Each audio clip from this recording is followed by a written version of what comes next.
자, 이번 시간은 그 도시개발법 두 번째 시간이고요. 그 도시개발법이 규정한 그 도시개발 사업 방법 중에서 수용 방식이죠. 네, 수용 방식에 의한 도시개발 사업 절차를 학습할 수 있도록 그렇게 준비를 하겠습니다. 자, 이런 교재는 그 194페이지를 네, 참고를 하시면서 저에게 집중을 하시면 되겠죠. 네. 자, 우리는 지금 그 토지공법에서 네, 도시개발법을 학습을 하고 있고요. 앞 시간에 그 도시개발법상 도시개발 사업이 무엇인지 네, 개념 정의를 해드렸고요. 그다음에 이제 그 도시개발법상 도시개발 사업 절차가 계략적으로 어떻게 진행되는지 사업 절차 등에 대해서 사업 절차 등에 대해서 네, 앞 시간에 저희들이 학습이 이루어졌습니다. 자, 이번 시간은 도시개발 사업 가운데서 이제 수용 방식이에요. 수용 방식에 관한 도시개발 사업 절차를 학습을 하게 될 텐데. 아까 이렇게 공부했습니다. 계획적인 신도시 개발이 필요한 지역에 대해서 도시개발구역으로 지정합니다. 도시개발구역으로 네, 지정고시를 하게 되고요. 자, 이렇게 그 계획적인 신도시 개발이 필요한 지역에 대해서 도시개발구역을 지정하면서 동시에 이제 뭘 수립하죠? 개발계획을 수립합니다. 동시에 이제 개발계획. 도시를 개발하기 위한 개발계획을 수립해서 고시하게 되죠. 개발계획. 이 개발계획을 수립하고 고시를 하게 됩니다. 이거 두 가지 절차는 이제 동시에 이루어지게 됩니다. 그러니까 도시개발구역을 지정하는 것하고 그리고 이제 개발계획을 수립하면서 동시에 이루어진다는 이야기예요. 자, 계획적인 신도시 개발이 필요한 지역에 대해서 도시개발구역을 지정 고시하면서 개발계획을 수립하여 고시하게 되죠. 자, 이렇게 하면은, 그 다음에 이제 도시개발 사업 시행자를 결정했었죠. 네, 도시개발 사업 시행자를 결정하고, 그 도시개발 사업 시행자로 결정된 자, 가 도시개발 사업을 실시하기 위해서 세부적인 사업계획을 준비하게 됩니다.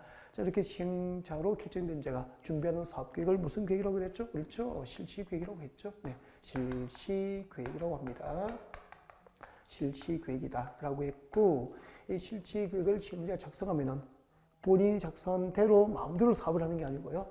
이 작성된 실시계획대로 사업을 해도 좋은지 실시계획 인가권자, 도시개발구역 지정권자로부터 실시계획 인가를 받게 됩니다. 인가권자로부터 인가를 받고, 이제 인가권자가 인가를 하면은 네, 인가했음을 고시를 하게 됩니다. 이를 이제 실시계획 인가고시 그렇게 하게 되죠.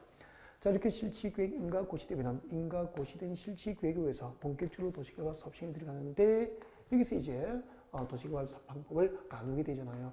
수용 방식으로 도시개발 사업을 할 수도 있고, 그리고 네, 환지 방식에 의해서 도시개발 사업을 할 수도 있죠.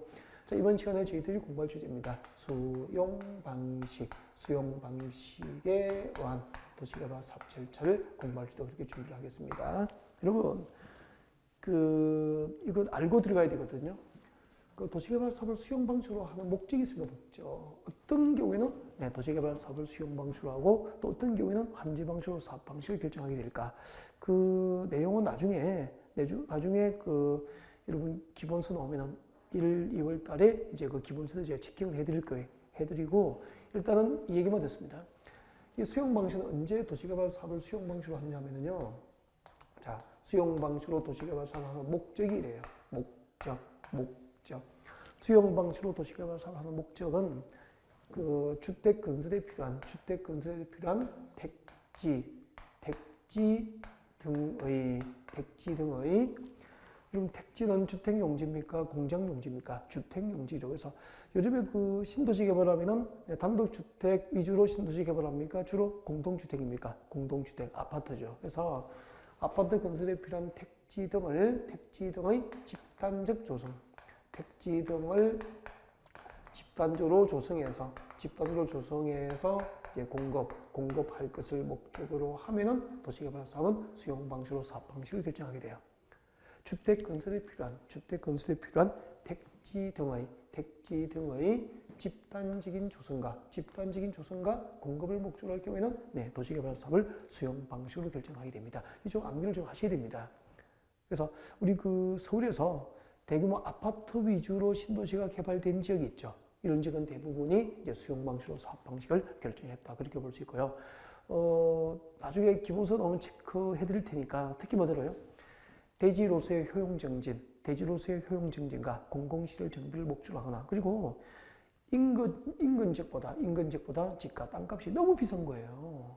그러면 인근 지역보다 지가가 너무 높으면은 이걸 수용 방식으로 하면은 토지 수용하고 땅값이 비싸니까 보상금 지급할 때 사업비 부담이 커지잖아요. 이럴 경우에는 무슨 방식으로 할까요? 한지 방식으로 사업 방식을 결정하게 돼요. 그 정리해 볼게요. 대지로서의 효용 증진, 대지로서의 효용 증진과 공공시설 정비를 목적으로 하거나 지가가 높을 경우에는 한지 방식으로 사업 방식을 결정하게 되고요. 아파트 건설에 필요한 택지 등의 집단적인 조성과 공급을 목적으로 할 경우에는 수용 방식으로 사업 방식을 결정한다는 얘기예요. 다시 할까요? 대지로서의 효용 증진 그리고 공공시설 정비를 목적으로 하거나 지가가 인근 지역보다 현저히 높을 경우에는 한지 방식으로 사업 방식을 결정하게 되고요. 주택 건설에 필요한 택지 등의 집단적인 조성과 공급을 목적으로 할 경우에는 수용 방식으로 사업 방식을 결정하게 되는 거예요. 네.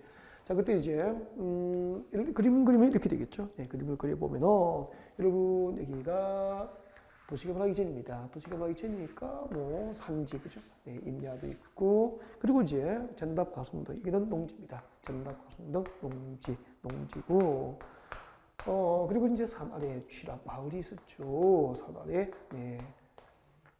여기에 이제 이 농경지, 전답 가송을 경작하는 농업인들이 구조하는 농가주택 등이 있었다는 얘기죠. 이런 지역이에요. 그럼 지금 그림 보면은 이 지역은 도시개발하기 전입니까? 도시개발 사업 완료된 토지입니까? 사업전 토지잖아요. 이렇게 도시개발 사업이 도시개발 사업전 토지, 도시개발 사업을 시작하기 전 토지를 우리 도시개발법에서는 이것을 종전 토지라고 합니다. 종전 토지. 자, 같이 해볼까요? 종전 토지라고 그래요. 도시개발 사업전 토지를 종전의 토지라고 합니다. 이 도시개발 사업전 종전 토지에서, 자, 이 동네에서 아파트 건설에 필요한 택지 등을 집단적으로 조성해서 공급할 것을 목적으로 하면은 이 동네 도시개발 사업을 무슨 방식으로 합니까? 수용 방식으로 사업 방식을 정한다는 얘기예요. 그러면 자, 수용 방식으로 도시개발 사업을 하기 위해서는 제일 먼저 택지 조성에 필요한 이 동네 건축물과 토지, 농지나 임야에 관한 소유권, 건축물과 그리고 토지 소유권과 그 소유권 이외의 권리를 수용하죠. 그래서 수용 방식으로 도시개발 사업을 할 때는 택지 조성에 필요한 토지 등을 수용하는 것이 제일 첫 번째 절차예요. 수용 방식으로 도시개발 사업을 하고자 할 때는 택지 조성에 필요한 건축물과 토지에 관한 소유권과 소유권 외의 권리를 강제 수용하게 되는 거죠. 그때 이제 수용한다는 것은 토지 소유권, 공익 사업에 필요한 토지 소유권을 강제로 취득하지만 강제로 사업 시행자 빼앗지만 그에 상응하는 대가를 지급해야 되죠. 그래서 이제 수용하면은 보상을 지급하게 되죠. 그때 토지 보상금은 사전에 수용하기 전에 현금 보상이 원칙이에요.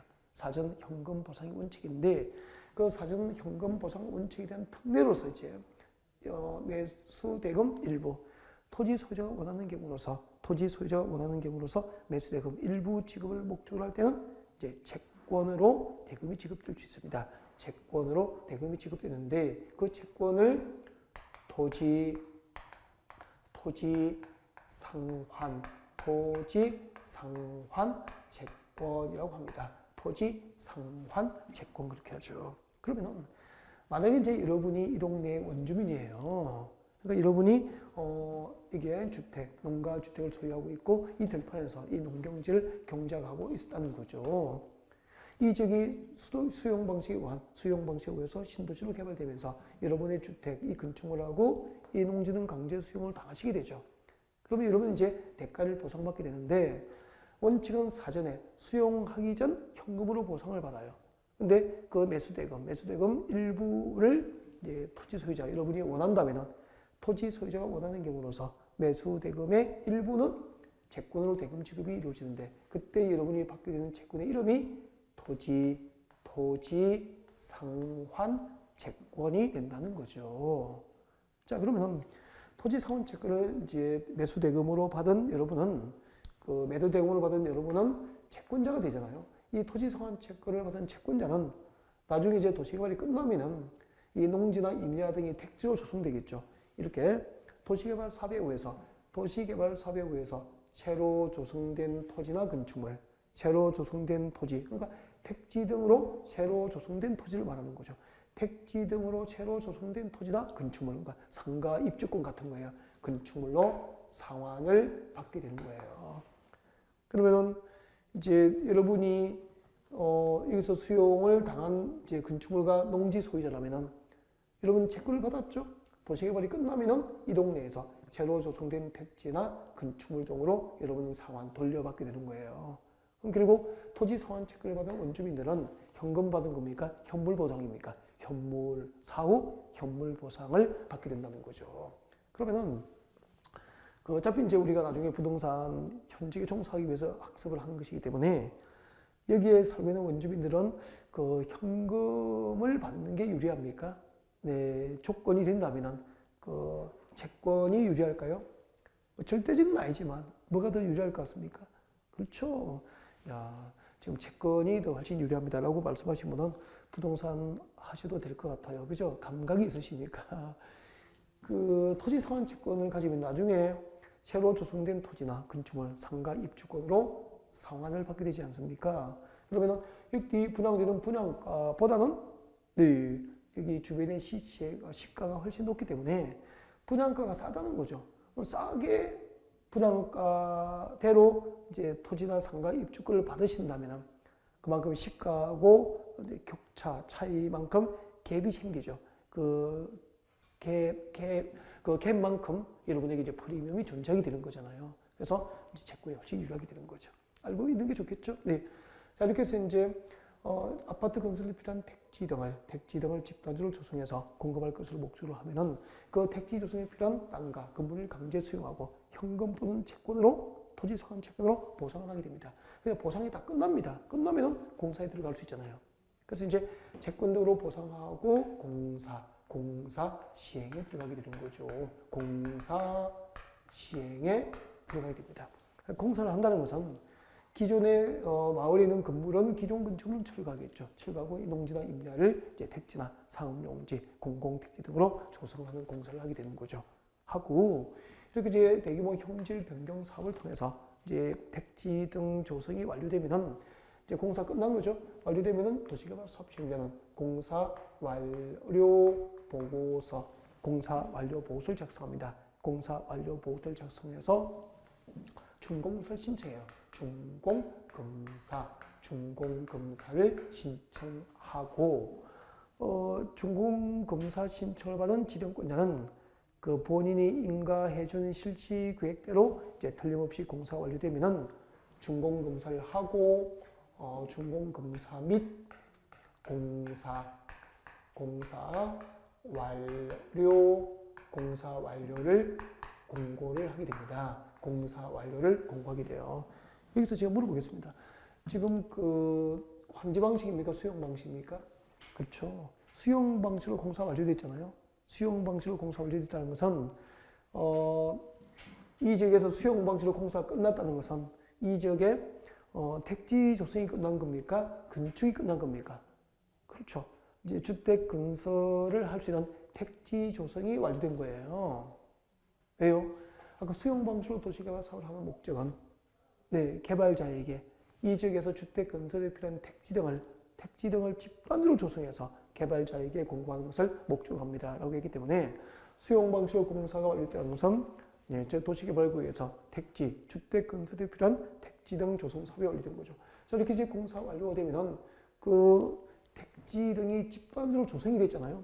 그 조성된 토지를 공급함으로써 이제 수용 방식으로 도시개발 사업 절차가 마무리되는 겁니다. 조성 토지 공급, 조성된 토지를 공급함으로써 수용 방식에 의한 도시개발 사업 절차가 이제 마무리되는 거죠. 그러면 아까 그 도시개발 사업전 토지를 무엇이라고 했죠? 종전 토지. 도시개발 사업전 토지가 종전 토지잖아요. 그죠? 종전 토지고 도시개발 사업이 끝난 토지가 뭐죠? 조성 토지라고 하는 거죠. 택지 등으로 새로 조성된 토지 그런 뜻이라고요. 그러면 여기가 만약에 도시개발구역이에요. 도시개발구역이면은 이만큼 있잖아요. 네, 전체 도시개발구역 면적 중에서 3분의 1 이내입니다. 3분의 1 이내에서 지금 여기는 개발됐습니까? 미개발됐습니까? 미개발된 상태잖아요. 이렇게 미개발된 상태의 토지를 공급할 수도 있고, 전체 구역 면적의 3분의 2 이상, 3분의 2 이상은 이렇게 이제 택지 등으로 조성해서 공급하는 거죠. 이렇게 도시개발구역에서 건축할 수 있는 택지 등으로 조성된 토지, 이 택지 등으로 조성된 토지를 이제 조성토지 공급이라고 하는 거죠. 그리고 전체 도시개발구역 면적, 전체 도시개발구역 면적 중 3분의 1입니다. 이 3분의 1 이내에서, 3분의 1 이내에서 미개발된 상태로 토지가 공급됩니다. 미개발된 상태로 토지가 공급되는데 이를 원형지라고 합니다. 이것을 원형지, 원형지니까 원형지 공급제도가 있습니다. 이 원형지니까 원래의 형태, 모양을 그대로 유지하고 있는 땅이니까 개발된 상태입니까? 미개발된 상태의 토지입니까? 미개발된 상태의 토지가 공급되는데 이것을 원형지 공급이라고 하는 거예요.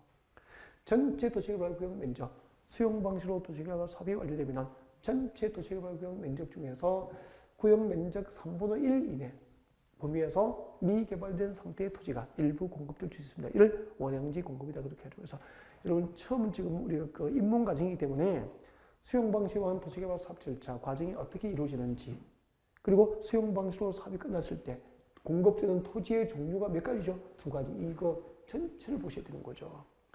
수용 방식으로 도시개발 사업이 완료됐을 때 공급되는 토지의 종류가 몇 가지죠? 2가지.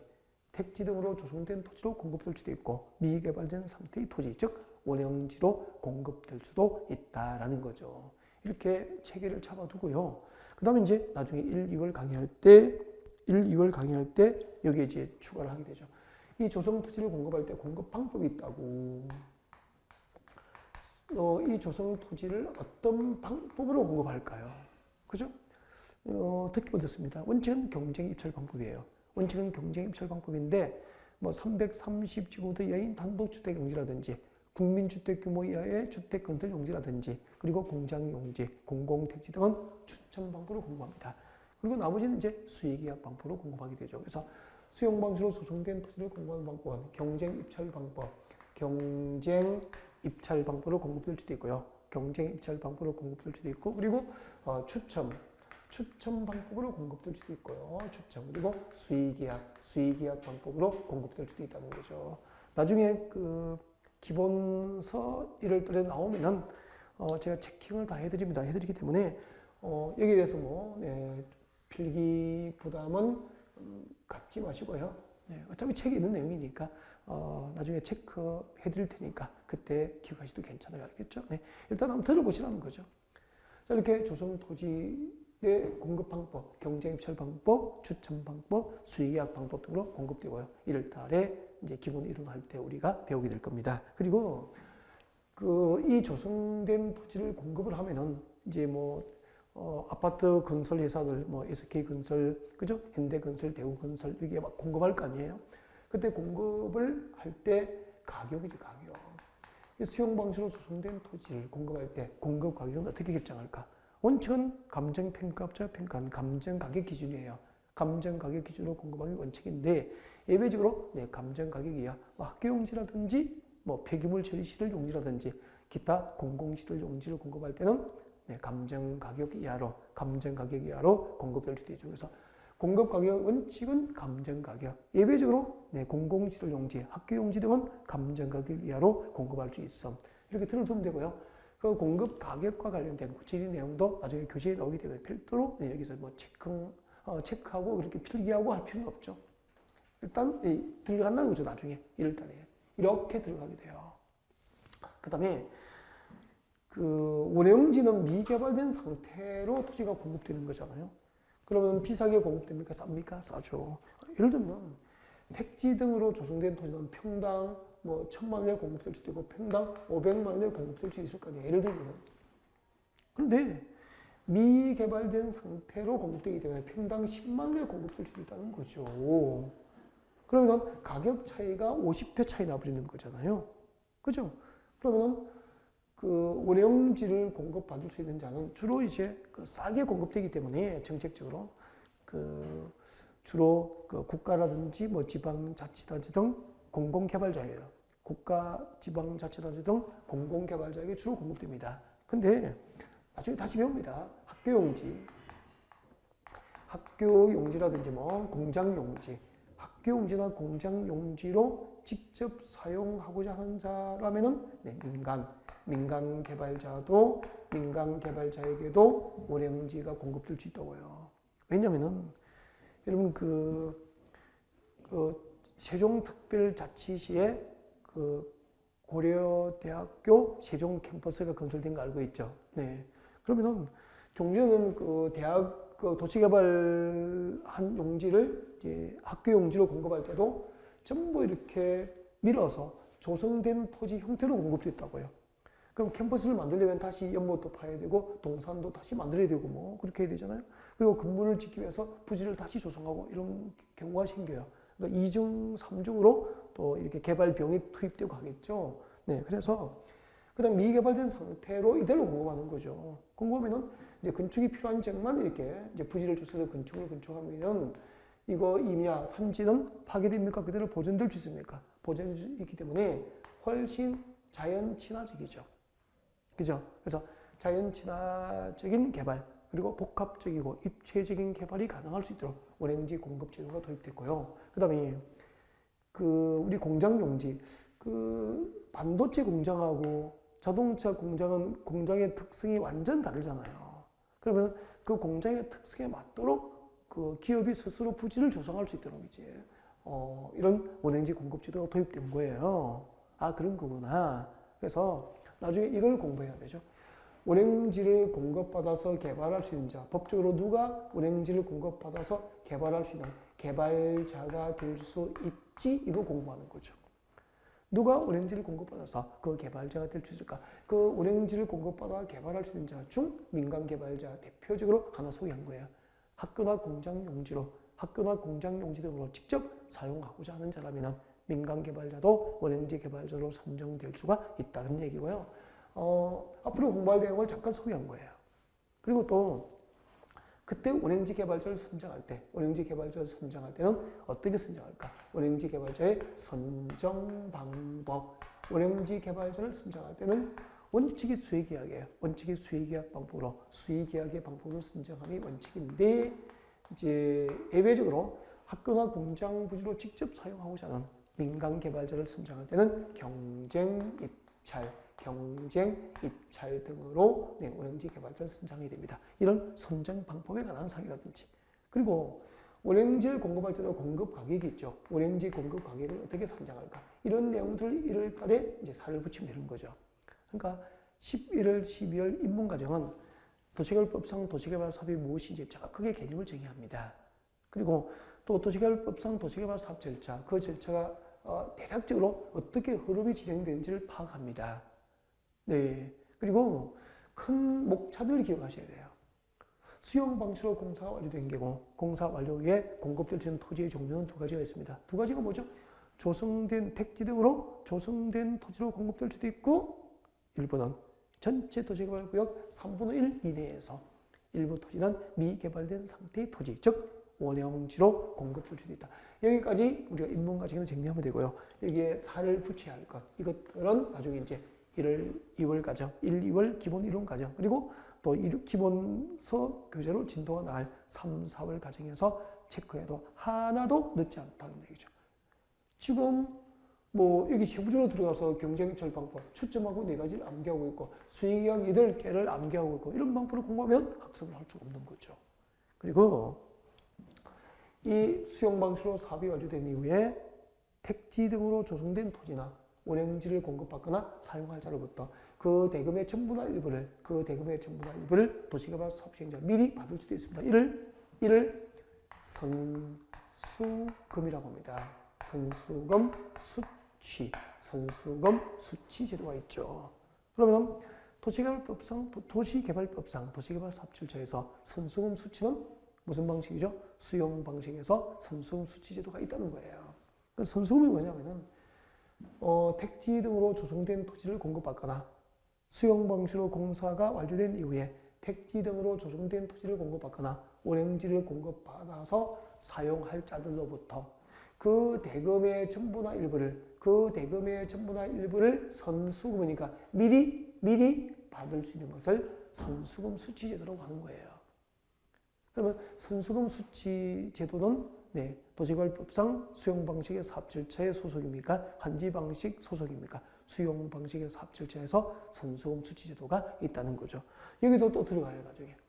공공시행자가 선수금을 수취할 수 있는 요건이 있습니다. 공공시행자가 선수금을 받기 위해서는 법상 갖춰야 될 요건이 있거든요.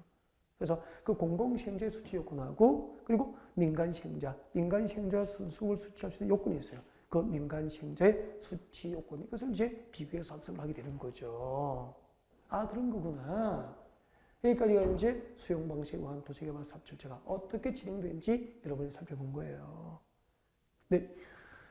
자, 그러면 여기서 이제, 조금 더 들어가도록 할게요. 조금 더 들어가가지고, 이제 우리 수업을 해야 될 내용이 이제 토지 등의 수용입니다. 이걸, 우리가 국토계획법상 도시군 계획시를 사업을 할 때 토지 등의 수용을 이미 학습을 했습니다. 지난 시간에 했는데, 이제 복습도 겸해서 다시 한번 더 잠깐 수업을 여기서 진행을 할까 합니다. 여러분, 자, 수용 방식의 도시개발 사업주제에서 토지 수용 부분, 토지 수용 파트를 조금 깊게 들어가 봅니다. 자, 수용 방식으로 도시개발 사업을 할 때 토지 등의 수용이죠. 토지 등의 수용이죠. 토지 등의 수용. 여러분, 우리는 지금 앞으로 본격적으로 기본 이론을 학습하기 위한 입문 과정이죠. 입문 과정이기 때문에 지금 그리고 우리 학교 다닐 때 이런 내용을 전공자가 아니면 대부분이 배워본 적이 없고 들어보는 용어가 다 처음이에요. 그래서 처음에는 다 어렵죠. 어려운데 그 2달을 그냥 듣는 거예요. 이렇게. 1년 동안 공부하게 될 부동산 공권 이런 내용들을 공부하구나. 이렇게 용어들을 들어보는 거예요. 그리고 제가 설명하는 순간 잘 집중하셔가지고 그 중에서 한 20-30% 정도 순간적으로 이해만 되면 돼요. 그러면 여러분 정상적으로 잘 가고 있다는 얘기예요. 이걸 이 새로운 학문을 전에 학교에서 공부해보지 못한 이런 학문을 처음 듣고 다 이해해버리고 그리고 컴퓨터 끄고 내 책을 덮어버리고 또 잊어버리지 않고 다 기억하고 있고 세상에 그런 사람 어디 있겠습니까? 그래서 처음 들을 때는 대충 들어 대충 알겠죠? 공부를 한다는 마음이 아니고 앞으로 이런 내용을 부동산 공급 시간에 학습하게 되거나 구경한다는 마음으로 편하게 들었으면 좋겠습니다. 이렇게 듣고요. 잊어버리십시오. 잊어버려도 1, 2월에 이제 이렇게 우리가 11월, 12월 입문 과정을 듣고 1, 2월에 강의를 다시 듣잖아요. 다시 들으면은 그때 지금 공부했던 내용들이 심각하게 기억이 나요. 그리고 2번째 듣는다고 지금 30% 이해하셨다면 그때는 60, 70% 이해가 돼요. 그리고 지금은 듣고 돌아서면 잊어버리지만 그때는 기억이 2, 3일 가요. 이렇게 해서 수차례 반복하는 과정에서 점차 학습은 완성된다는 것을 늘 명심하셔야 돼요. 그래서 실망하지 말고 포기하지 말고 그죠? 어려워하지 말고 잊어버리신다고 고민하지 말고 같이 함께 가는 거예요. 아싸. 자, 토지 등의 수용입니다. 여러분, 그 수용 방식의 도시개발 사업주체에서 누가 토지를 수용할 수 있을까? 당연히 누구죠? 수용주체. 누가 수용할 수 있을까요? 수용주체. 수용 방식의 도시개발 사업주체에서 토지를 수용할 수 있는 토지 수용 주체는 당연히 도시개발 사업의 시행자죠, 시행자. 그러면은 아직까지 우리가 도시개발 사업 시행자를 본격적으로 학습하지 않았지만 이 도시개발 사업 시행자는 2가지가 있죠. 국가 등 공공시행자가 있습니다. 국가 등 공공시행자가 있고요. 국가, 지방자치단체, 공공기관, 그리고 지방공기법상 설립된 지방공사, 우리 서울 같은 SH공사라고 있습니다. 이렇게 공공사업주체가 시행자로 지정될 수도 있고요. 그리고 이제 국가가 지방자치단체, 지방공기법상 지방공사 등 공공사업주체가 아닌 민간사업주체가 도시개발 사업시행으로 지정될 수도 있다고요. 그때 민간이 사업시행자로 지정되면 이 민간 시행자로 지정된 자가 토지를 수용하기 위해서는 토지 수용을 할 수 있어요.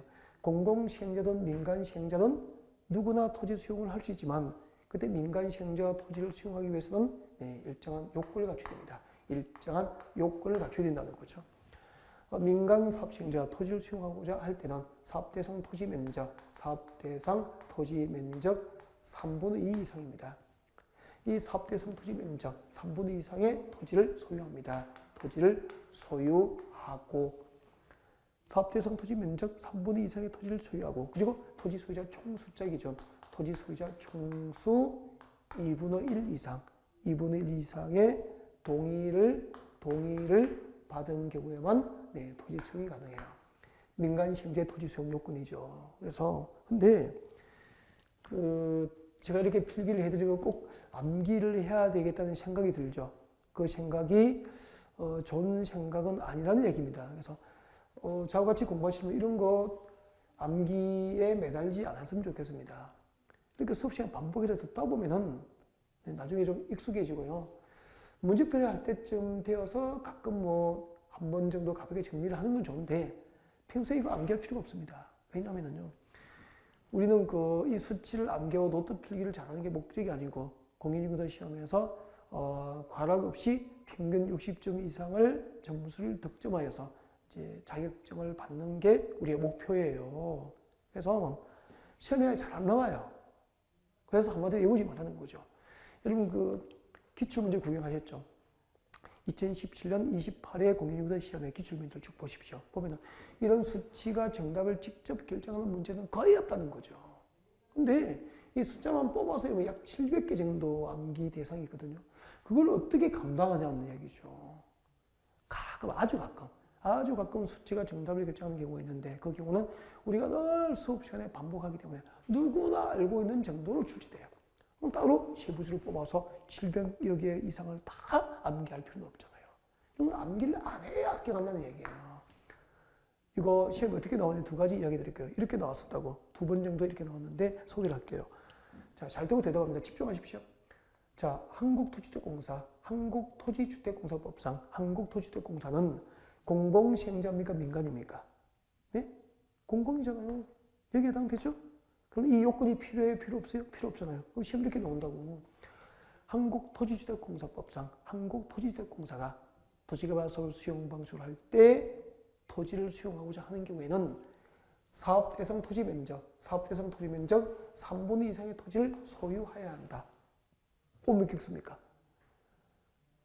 도시개발사업 시행자가 토지를 수용할 때 사업대상 토지 면적 3분의 2 이상의 토지를 소유해야 할 자는 민간 시행자의 액이고 민간 시행자에 해당하고 한국토지주택공사와 같은 공공시행자가 수용할 때는 이와 같은 요건을 갖출 필요가 있습니까? 없습니까? 없잖아요.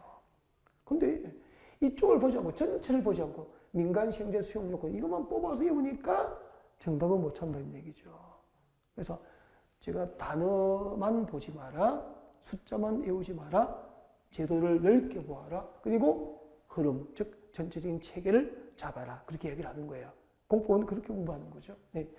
자, 아무튼 민간 시행자가 토지를 수용할 때는 일정한 요건을 갖추면 민간도 토지 수용의 주체가 될 수 있다. 이 이야기고요. 그다음에 토지를 수용한다는 것은 이제 강제적으로 공익사업에 필요한 토지 수용을 빼앗는 것이기 때문에 법이 정한 요건을 갖춰야 됩니다. 그럼 제가 지난주에 가르쳐드렸죠. 우리나라에서 토지를 수용할 때 그 토지 수용 요건과 보상 절차를 규정하고 있는 법이 있습니다. 무슨 법이었죠? 그렇죠. 약칭해서 공취법이죠. 공취법이라고 그랬죠. 공취법. 이것도 정식 명칭을 굳이 안 외워도 괜찮아요. 연습 자동으로 되니까 매번 연습해 드리니까. 정식 명칭이 이렇게 되죠. 공익사업을 위한 토지 등의 취득 및 보상에 관한 법률. 공익사업을 위한 토지 등의 취득 및 보상에 관한 법률. 약칭해서 무엇이라고 하죠? 공취법 그렇게 한다고요. 네. 자, 이 법을 이제 도시개발 사업 시행자 토지를 수용할 때는 이 법을 준용합니다. 그러니까 따로 토지 수용 요건과 보상 절차를 도시개발법에서 규정하지 않고 이미 토지 수용 요건을 규정하고 있고 보상 절차를 규정하고 있는 이 법을 가져다 쓰는 거죠. 그래서 준용한다. 그렇게 준용한다. 이미 새로 법을 만들지 않고 이미 수용 요건과 보상 절차를 규정하고 있는 이 법을 가져다 쓰는 거예요. 그래서 지난주에 제가 이 공취법이 정한 토지 수용 요건은 꼭 암기를 하고 있어야 되죠. 이게 다음 주 정비 사업에도 필요하고 주택법상 국민주택 건설 사업을 위한 토지 수용에도 필요하고 그리고 국토기법상 도시군 계획시설 사업을 위한 토지 수용에도 이 법이 필요하거든요. 그래서 자, 공치법이 정한 토지 수용 요건 복습합니다. 이 법이 정한 토지 수용 요건 두 가지. 어떻게 되죠? 첫 번째, 앞으로 공치법에 의해서 토지를 수용하고자 할 경우에는 토지 수용을 필요로 하는 사업, 토지 수용을 필요로 하는 사업이 공익사업에 해당해야 됩니다. 공익사업에 해당할 것, 공익사업에 해당해야 됩니다. 토지 수용을 필요로 하는 사업이 공익사업에 해당하고요. 그 다음에 국토교통부 장관으로부터 공익사업, 토지를 수용할 수 있는 공익사업 맞다고 그 공익사업에 대한 사업인정고시가 있어야 되죠.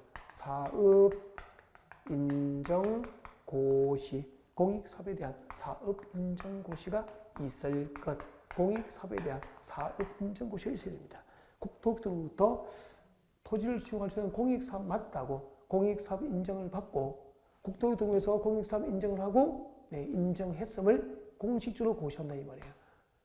공익사업에 대한 사업 인정과 그 고시가 있어야 된다는 뜻이에요. 이를 사업인정고시라고 합니다.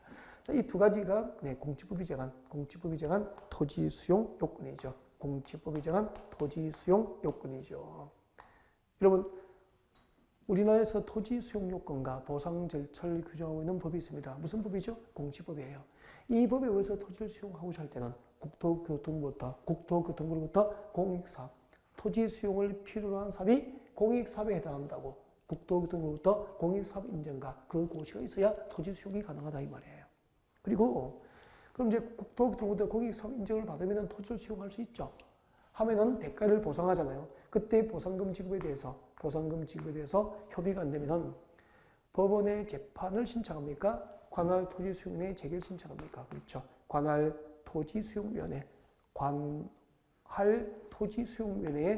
보상금 결정을 신청합니다. 이를 재결 신청이라고 합니다. 재결 신청이라고 그래요. 재결 신청 기간. 이때 재결 신청은 언제까지 할 수 있죠? 그렇죠. 이때 재결 신청 기간은 국토교통부로부터 공익사업 인정을 받고 사업 인정 고시일부터 공익사업에 대한 사업 인정 고시일부터 국토교통부로부터 공익사업 인정을 받고 1년입니다. 1년 이내에 재결 신청을 해야 됩니다.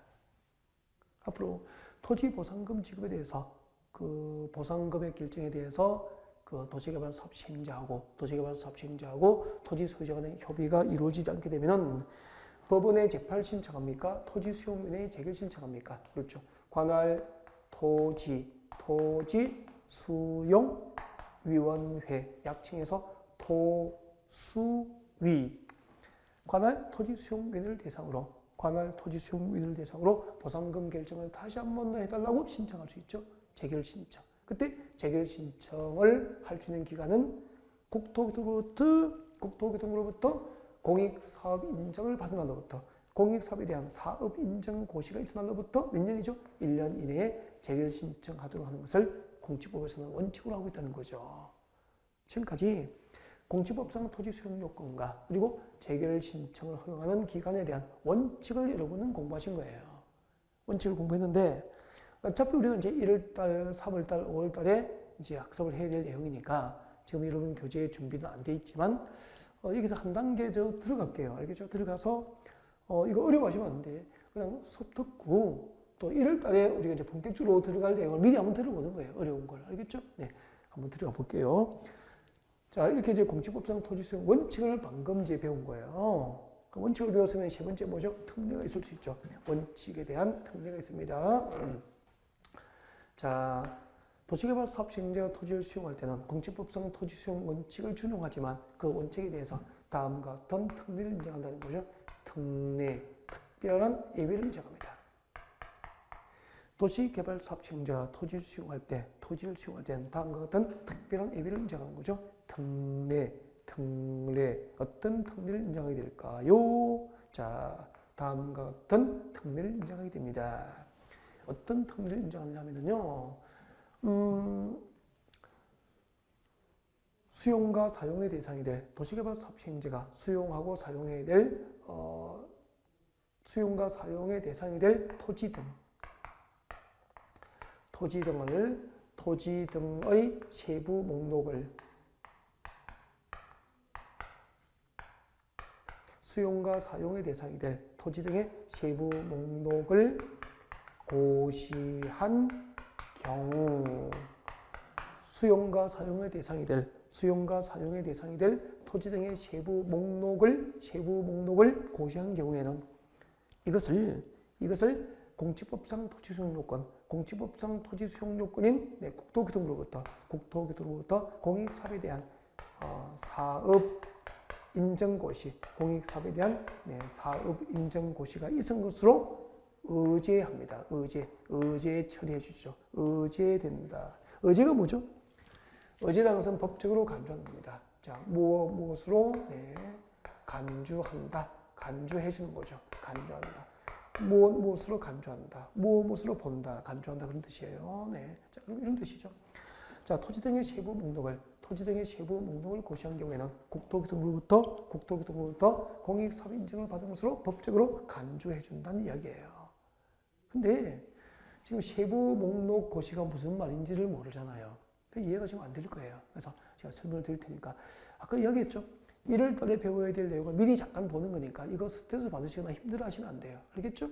네. 그래서 이제 전체로 한번 진도가 돌고 다시 돌면은 지금 이해 못해도 그때 이해가 된다니까. 그러니까 앞부분을 이해해야 뒤에 이해가 되는 부분이 있고요. 공부를 하다 보면은 뒤쪽을 이해하고 있어야 앞부분이 이해되는 부분이 있다고. 근데 우리는 뒤쪽의 진도를 나가보지 못했기 때문에 지금 이해를 못할 수도 있다는 얘기예요.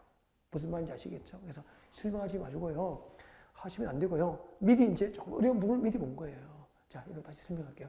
토지 등의 세부 목록을 고시하면 공익사업 인정을 받은 것으로 본다. 이런 얘기예요. 자.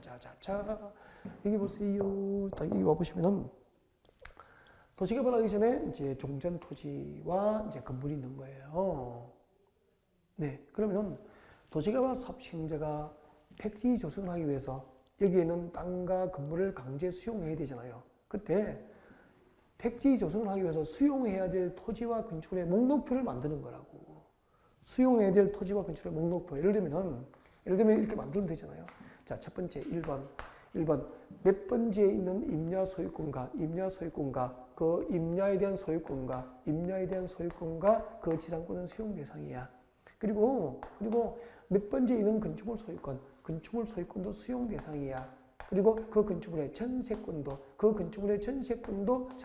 수용 대상. 이렇게 이 동네에서 택지를 조성하기 위해서 수용해야 될 토지와 건축물의 목록표를 쭉 만들어. 이렇게 목록표를 이걸 세부 목록이라 그래요.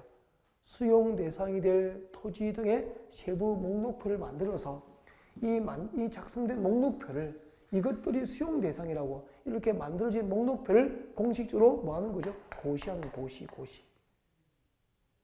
이걸 토지 등의 세부 목록고시라 그래요. 이렇게 수용 방식의 도시개발 사업 절차에서는 도시개발 사업 시행자가 수용 대상이 될 토지 등의 세부적인 목록표를 만들어서 그 만들어진 목록표를 고시만 해버리면 국토교통부로부터 토지를 수용할 수 있는 공익사업이 인정을 받은 것으로 법적으로 간주해 준다 이 말이에요. 그럼 이 지금 설명드린 것을 상상하면서 따라오십시오. 상상하면서. 자, 보십시오. 도시개발 사업 시행자가 토지를 수용할 때는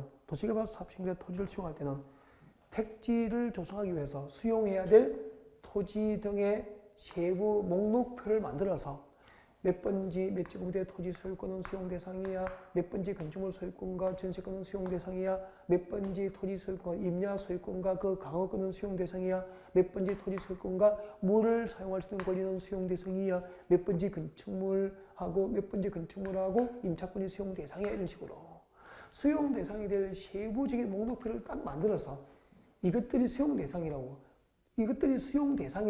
그 만들어진 목록표를 대외적으로 공식적으로 말하는 거죠. 고시를 하는 거죠. 이렇게 수용 대상이 될 토지 등의 세부 목록표를 만들어 고시해버리면 이것을 국토교통부로부터 토지를 수용할 수 있는 공익사업의 인정을 받은 것으로 법적으로 간주해서 도시개발 사업시행자에게 토지 수용권을 주겠다는 거죠.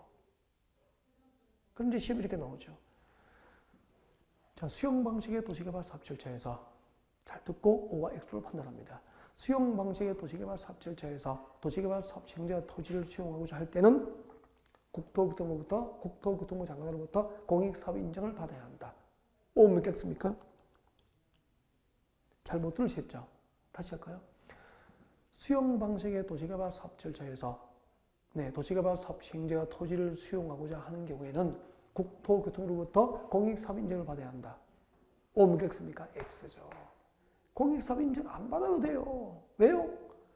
수용 대상이 될 토지 등의 세부 목록표를 만들어 고시하면은, 즉 세부 목록 고시를 해버리면은 국토교통부로부터 공익사업이 인정을 받은 것으로 법수로 간주해 주니까 따로 별도로 국토교통부로부터 공익사업 인정을 안 받아도 토지 수용할 수 있다 이 말입니다. 이해가 됐죠? 그래서 순간적으로 이해되면 되고요. 이해가 안 되면은 1월달, 2월달에 배워야 1월달, 2월달 그리고 3, 4월, 5, 6월에 계속 공부하게 될 내용을 미리 잠깐 한번 본 거예요. 그래서 세부 목록이 뭔지는 아셨죠? 수용 대상이 될 도시개발 수용 방식의 도시개발 사업을 할 때 수용 택지 등을 조성하기 위해서 수용 대상이 될 토지와 건축물 등에 관한 그 목록표를 만들게 됩니다. 이를 이제 세부 목록표라고 하고, 그 만들어진 목록표, 세부 목록 고시를 하면은 공직법상 토지 수용 요건인 국토교통부로부터 공익사업 인정을 받은 것으로 간주한다. 여기까지 강의가 진행된 거죠. 자, 여기까지는 이제 수용 방식이었습니다. 전체적으로 다시 한번 정리해 볼까요? 자, 수용 방식으로 도시개발 사업의 목적. 수용 방식으로 도시개발 사업을 하는 목적은 이 동네에서 아파트 건설에 필요한 택지 등을 집단적으로 조성해서 개발자에게 공급하는 것을 목적으로 하면은 이 동네 도시개발 사업은 수용 방식으로 사업 방식을 결정하는 거예요. 그때 제일 먼저 하는 것이 이제 택지 조성을 위해서 필요한 토지 등을 수용하게 돼요. 그때 수용 보상금은 사전에 현금 보상금이 원칙이지만 채권으로 보상이 이루어질 수도 있습니다. 그때 발행되는 채권의 이름이 뭐죠? 토지 상환 채권이 되는 거죠. 자, 이렇게 현금과 토지 상환 채권 등으로 보상이 끝나면은 공사에 들어갑니다. 보상 절차 마무리 후 공사에 들어가고요. 그 공사가 끝나면은 도시개발 사업 시행자는 공사 완료 보고서를 만들어서 준공사를 신청합니다. 그러면은 이제 그 준공사 신청하면은 도시개발국의 지정권자는 본인이 인간 실시 계획대로 틀림없이 공사가 끝났으면 준공사를 하고 공사가 완료됐음을 공식적으로 공고하게 됩니다. 이를 공사 완료 공고라고 한다고요. 자, 이렇게 공사 완료가 공고되면 도시개발국 안에서 건축 완료입니까? 택지 등 조성 완료입니까? 택지 등 조성 공사 완료된 거예요. 그래서 그 새로 조성된 토지를 공급할 수도 있고, 아니면은 전체 구역 면적 3분의 1 범위 내에서 미개발된 상태의 토지가 공급됩니다. 이를 원형지 공급이라고 해요. 그래서 수용 방식으로 도시개발 사업이 완료됐을 때 공급되는 토지의 종류가 두 가지가 있습니다. 택지 등으로 조성된 토지로 공급될 수도 있고, 미개발된 원형지 상태로 공급될 수도 있고요. 그때 조성 토지와 원형지를 공급받거나 사용할 자로부터 그 대금의 전부나 일부를 미리 받을 수도 있습니다. 이게 뭐죠? 선수금이라고 합니다. 자, 지금까지 수용 방식의 도시개발 사업 절차가 전체적으로 어떻게 흐르는지 그 흐름 등에 대해서 학습이 이루어졌다. 그렇게 보면 됩니다. 도시개발법의 하이라이트는 한지 방식이에요. 그래서 잠깐 휴식 후에 한지 방식과 도시개발 사업 절차를 준비하도록 합니다.